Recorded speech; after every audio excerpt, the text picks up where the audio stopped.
Now, we all know, Bob, that as a business, when the fight is big enough, you've worked with Don King, you've worked with De La Hoya, even Al Heyman. How do you make this happen? Al Heyman, he refuses to allow any of his fighters to get beat by a top-ranked fighter. And if Terrence fights Errol Spence, there's one winner, and that's Terrence Crawford. That's Terrence Crawford. That's Terrence Crawford. That's Terrence Crawford fights Errol Spence. There's one winner, and that's Terrence Crawford. And Al Heyman refuses to allow it. Welcome to the motherfucking relay where we're covering today's top boxing news. Ow! And now it's time for our weekend recap. First up, let's talk about the fight. The rematch between Juan Francisco Estrada and what was then the WBC Super Flyweight champion, Sor Rungvisai. This weekend's fight was a sequel to the original contest which took place in February of last year, a contest that saw Sor Rungvisai winning a decision, a close decision I might add, over Juan Francisco Estrada, whereas the rematch was anything but close. Juan Francisco Estrada came to win, and he really put a stamp on it in this weekend's fight.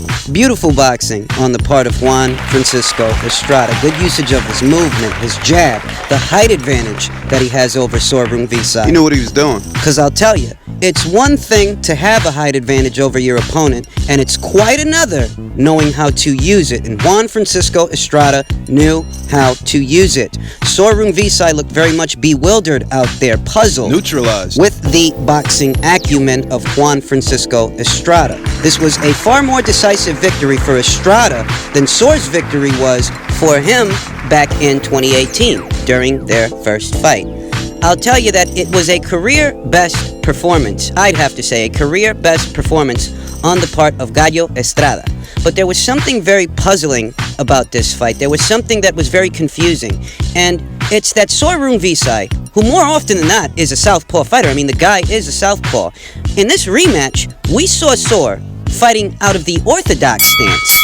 Opening bell rings and both fighters approach each other, and we see Sor Rungvisai fighting like a righty when he's a lot better as a lefty. It's true. And as a result of fighting as a righty, fighting like he's an orthodox fighter, he looked bewildered, he looked puzzled, he looked flat, he looked neutralized. Early in the fight. We all know that Sor Rungvisai is a very concussive puncher. This is a guy that packs a wallop. But that power, in and of itself, stands for nothing if he's not in position to land punches. You can have game-changing power, but it's all for nothing if you're not in position to use it. And by fighting out of a right-handed stance instead of a left-handed stance, Sor hampered his own ability to use his own power. Understand that by approaching the fight as a right-handed fighter rather than a left-handed fighter, you're changing the angle of entry, the angle of attack, to an angle that Estrada's more accustomed to dealing with. So as a result of that, you're playing right into his hands because he is more accustomed. He is better at being an orthodox fighter than you are. This seemed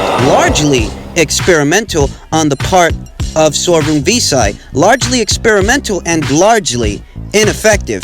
Any success that Sor Rungvisai had throughout the course of this fight was limited to when he went from an orthodox to a southpaw stance, a left-handed stance, to where you're not jabbing with that left hand, that's your power shot.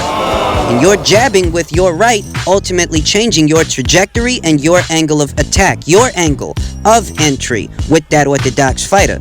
Sor fought much better as a lefty than he did a righty, which begs the question, okay, if that's the case, then why the fuck was he fighting like a right-handed fighter in the first place? Whose bright idea was that? And I gather, just one man's opinion, feel free to disagree, but I gather that perhaps, having seen that the first fight was so close, Sor and his team may have wanted to take a more novel approach with the first fight having been so close, that they might have walked away from that fight telling themselves, you know what, let's have Sor fight Estrada as an orthodox fighter instead of a southpaw ahead of the rematch, because Estrada won't expect that. That'll add more angles to Sor's repertoire and throw Estrada off his game. That might have been what they were thinking. That might have been the rhyme and the reason why Sor went out there fighting like a right-handed fighter. That might have been why they thought that. And you know what? It all sounds good until you see your guy go out there and you see that that's not working. I think that that had a big role in this fight. I think that had a lot to do with why Sor Rungvisai looked completely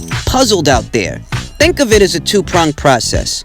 Sor Rungvisai going out there fighting from that stance afforded Estrada the opportunity to outbox him. You got one guy who's fighting in a stance who's not doing him any favors. And the other guy uses it against you got another guy who's going to capitalize off of that. It's a two-pronged process. Now, I don't say that to diminish Estrada's boxing acumen so much as highlighting. You can't afford bad game plan. to experiment with someone as formidable as Estrada, because if you do, he's going to capitalize on it. That if the first fight was close, then this ain't the guy you want to go out there experimenting with. You stick to what you know, you do what worked the first time, and it'll likely work the second. If it ain't broke, don't fix it. And it looks like Soar and his team, they tried to fix it, and now they've paid the price for it. It's not like Soar don't pack a punch. We could see that he still packs game-changing power out there, in pockets, in spots. Moments of success that Soar had were moments that he was fighting out of the southpaw stance, which makes it even more bizarre that after the first couple of rounds you've been going out there fighting like a righty, and you see that it's not working, then why the fuck are you still doing that? Switch off from that, go to southpaw. That's what normally works for you, so let it work for you right now. I think of the fight as a two-pronged process. I think of the fight as, had Soar Rungvisai gone out there as a southpaw fighter, it might have been a different fight. But he didn't. He went out there experimenting with a guy that gave him a close fight the first time, so that's what opened the door for you to get beat. Maybe the fight would have been different had Soar started off as a southpaw and stayed a southpaw. Maybe. Maybe it would have been different, but woulda, coulda, shoulda, that's not what you did. You got outboxed by Estrada, who capitalized off of you experimenting with a guy that gave you a close fight the first time. Essentially, the role of Soar Rungvisai going out there against Estrada and trying to fight him from a right-handed stance, the role of that is not to be understated. I think that greatly affected the outcome of this fight. But so what? Even if that's the case, even if that's largely in part as to why Estrada was able to outbox Soar the way that he did, guess what? That was still Soar's game plan. That's still your game plan, good or bad. If the game plan sucked, it's still your game plan. Thus, there's no excuses. You got outboxed because you chose to approach this fight the wrong way. And as a result of that, Estrada has now become the WBC Super Flyweight Champion, and as such, bumped Soar Rungvisai off the Ring IQ pound-for-pound list.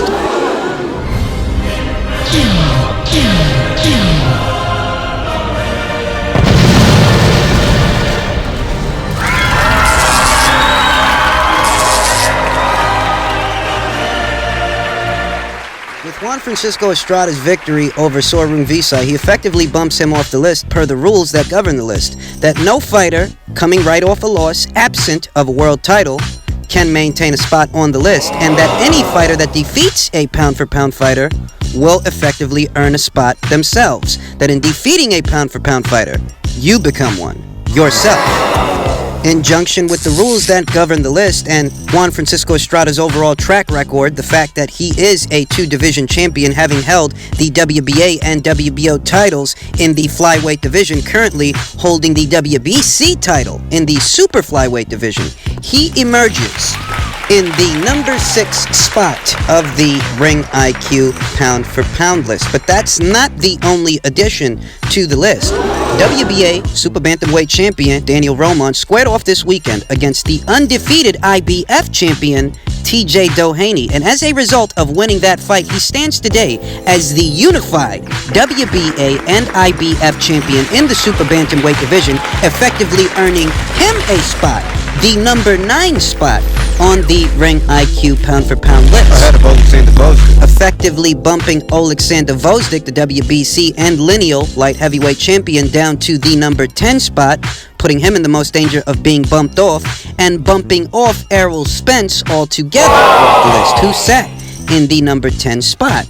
Now, for those of you out there who may be following this channel but are not yet privy to how this list works, what rules govern this list? It's very simple. It operates on a set criteria that measures these fighters against each other based on their accumulated accomplishments. And those accomplishments are the testament to their skills. The more accomplishments they have, the further up on the list they climb, which would explain why a unified champion like Daniel Roman would be ranked ahead of a champion like Spencer Vosdick. Like Vosdick, who, while he is a world champion, only holds 1 world title to Daniel Roman's 2. Now, this is only one aspect, one area of the criteria that governs the overall list. But it is the rhyme and the reason as to why Daniel Roman, who's only ever been a world champion in one weight class, would be ranked ahead of Gvozdyk, who's also only ever been a world champion in one weight class, but Daniel Roman being unified warrants him earning a spot ahead of Gvozdyk, and thereby eliminating Errol Spence from contention altogether. Now, for those Errol Spence fans out there who for some reason want to see him ranked on this list, there's still a silver lining. Errol Spence is rumored to be participating in a unification fight with Sean Porter very soon. Those things in mind, the winner of that fight will earn a spot on this list. Perhaps somewhere in the number 9 or the number 8 spot, that winner will emerge. But so long as the rumor checks out, and the next fight we see Spence in is a unification fight, that will warrant him being reintegrated into the list. Now you may be thinking to yourself, okay, if that's the case, why is Gvozdyk still there? Why is he at number 10 and not Spence? And it's very simple. Oleksandr Gvozdyk achieved a rank on this list by defeating Adonis Stevenson, who was the lineal and WBC champion in his weight class, who just so happened to be ranked on this list. Per the rules that govern the list, in defeating a pound-for-pound fighter, you become one yourself. So that's how Gvozdyk got here, and how Gvozdyk's victory compares to Errol Spence's victory. Both of those guys achieved a rank on this list by defeating someone who was already ranked on this list, the both of them. But where their victories differ is that Oleksandr Gvozdyk fought a champion at his own weight, at his prescribed weight class, and the champion that he fought was the number 1 ranked champion, the lineal champion, in that weight class, whereas Spence achieved a rank by fighting a naturally smaller guy. A naturally smaller guy who, while ranked highly on this list, never actually did anything in the welterweight division. So what's beating him there really mean? So Gvozdyk's testament to skill has more credibility to it because he fought a champion at his weight than Spence's, who fought a champion, but not at his weight, who fought a pound-for-pound fighter, but once again, not at his weight. Now, should Errol Spence unify his world title with that of Sean Porter's, that will lend credence, more credibility to the argument that Errol Spence is a pound-for-pound fighter. But until such a time, those eggs need more bacon. Moving on. Among this weekend's fights, we saw Regis Prograis unseat what was then the WBA champion Kirill Relikh for the WBA's 140-pound version of the title.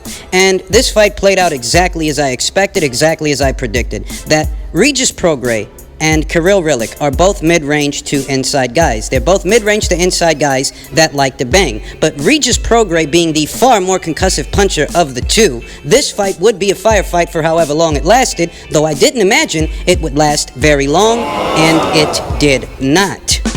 The biggest issue that Kirill Relikh faced in this fight is that he just so happens to have the same sweet spot as Regis Prograis. The difference, however, is that Regis Prograis is a far more concussive puncher. Thus, every time you're in your own sweet spot, trying to get off a combination, trying to get off any kind of a shot, you're running the risk of something coming back at you, and whatever does could have enough power on it, enough mustard on it, to do some serious damage. And that's what we saw from very early on in the fight. A shot that landed downstairs for Regis Prograis that immediately in the first round buckled Kirill Relikh.